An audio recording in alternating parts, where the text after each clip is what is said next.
Just a warning, this will contain spoilers for every Child's Play movie, so don't watch this if you don't want to be spoiled. The first time I saw Curse of Chucky, I was blown away by the ending of it.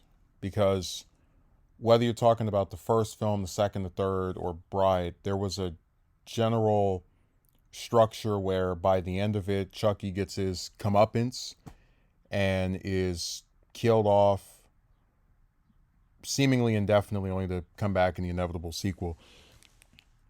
And what was so refreshing about Curse was that not only did he not die, not only did he get away with what he did, but you had the return of Andy, who I'd been sorely missing since the conclusion of the original trilogy.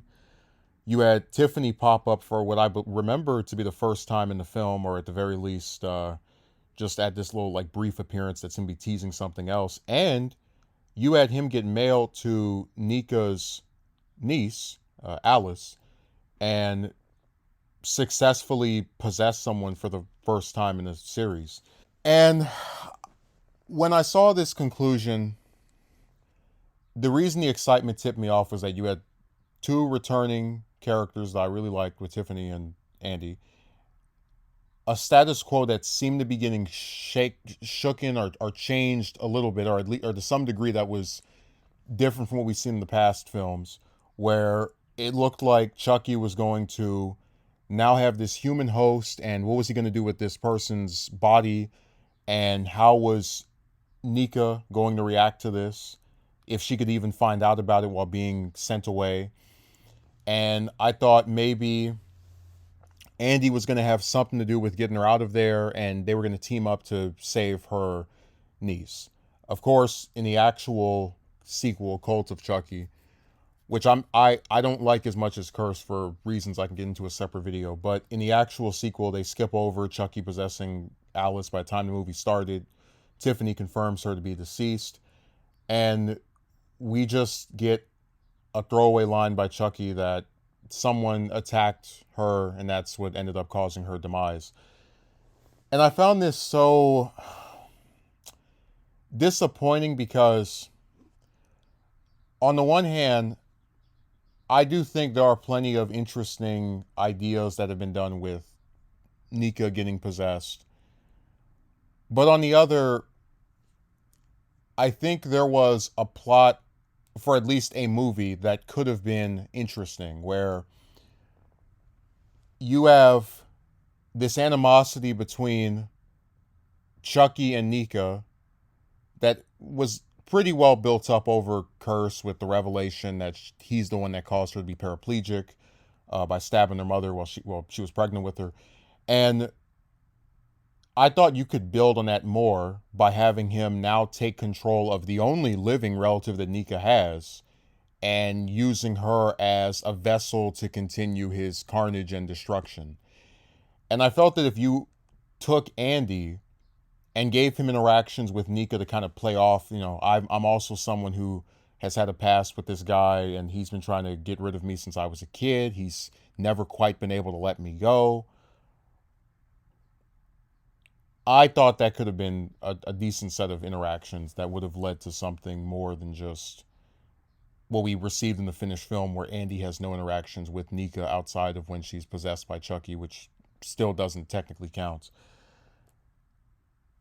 And then you get into Tiffany, and it's like, here's this character who, ever since she showed up in Bride, the one consistent thing about her, besides that she's also, murderous like Chucky, is that she's not as evil. She has several unique traits to him. One of these is an actual desire for love. A second one is that she does have some semblance of a soft spot for children. That's why she cares as much about Glenn and Glenda as she does.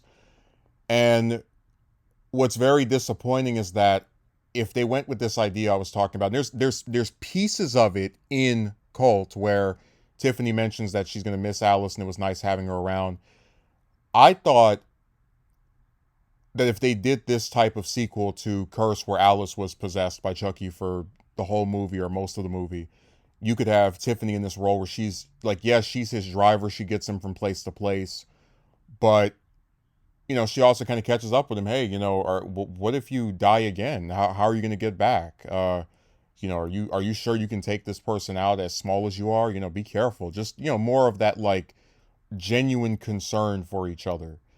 And also show some more of her mother-like tendencies where, do you really want to just possess this little girl forever and ever? Like, is this just who you're going to be from now on?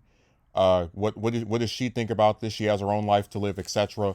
I really, it's funny because as I've watched the whole TV series and the stuff with Caroline and again, the reappearance of Glenn and Glenda, it makes me all the more irritated that they completely skipped over any interactions between Tiffany and the first person that Chucky has ever successfully possessed, which was a child, and just seeing what she would have thought or reacted to that in full instead of one line or two lines sprinkled throughout the movie.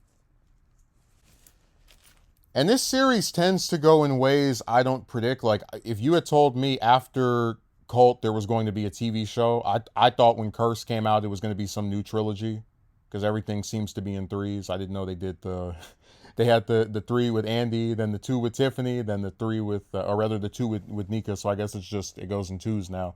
But I thought that would be such an excellent second chapter in the animosity between Nika and Chucky, where first you cause her to be paraplegic before she's even born.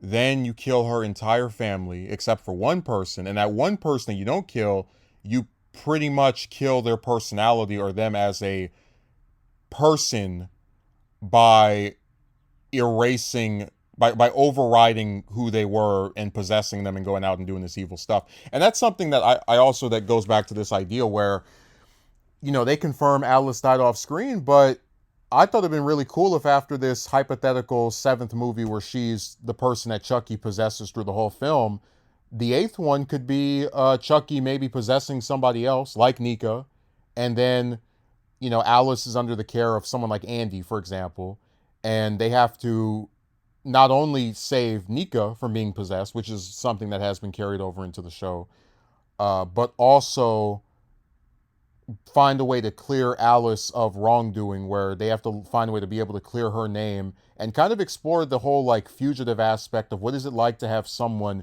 completely just take over you, where you have no say or word on what you do, and to everyone else that doesn't know about what Chucky is, when he did the things he did, it was you who did them. This isn't really about trying to make Alice Chucky's permanent host or doing anything like that. It was just, I think if you're making a sequel to Curse and you want to up the stakes, because Nika really didn't care that much for most of her family, especially her sister.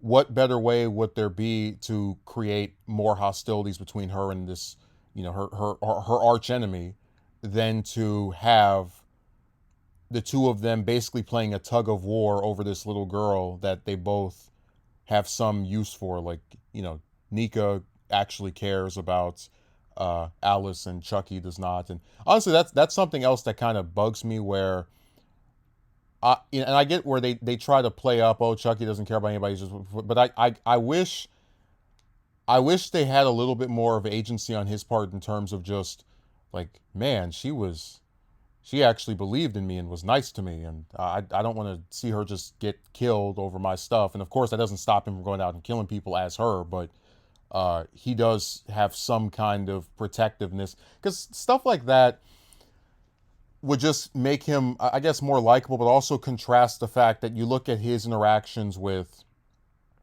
Andy, for example, and just like the gradual decline over the course of the first film, and he never had that with Alice. She trusted him, and of course he betrayed her trust, but there should be some part of him that can admit, yeah, this is not someone I want to see die. They're making it to where, in possessing her, I can do the things I like, going out and all this murder, and I don't really think I'll find someone who can make who will give me this ability to do so again. As far as like a little girl that believes in me entirely, that I can just possess and go out and do this stuff as. So yeah, that I think out of any of the Child's Play films, the most recent one, that's not counting the remake, probably had the most wasted opportunity of any of them, because you kept Chucky alive like unambiguously. You could have used any returning character, and the ones you decided to bring back, you know, Andy and Tiffany, I think are pretty clearly the most iconic ones besides Chucky himself. And after bringing them back, you didn't really do much of anything with them. When I think there could have been some more character development for both Chucky, excuse me, for Andy and Tiffany, as well as Nika, and it could have led to this plot where you have something that's really never happened before, where it's just Chucky possessing someone continuously, and it being like a race against the clock to figure out how are we going to undo this before he gets her killed, or himself and by extension her taken out. So that's always going to be one idea that I would have liked to have seen as a movie. Thank you for watching.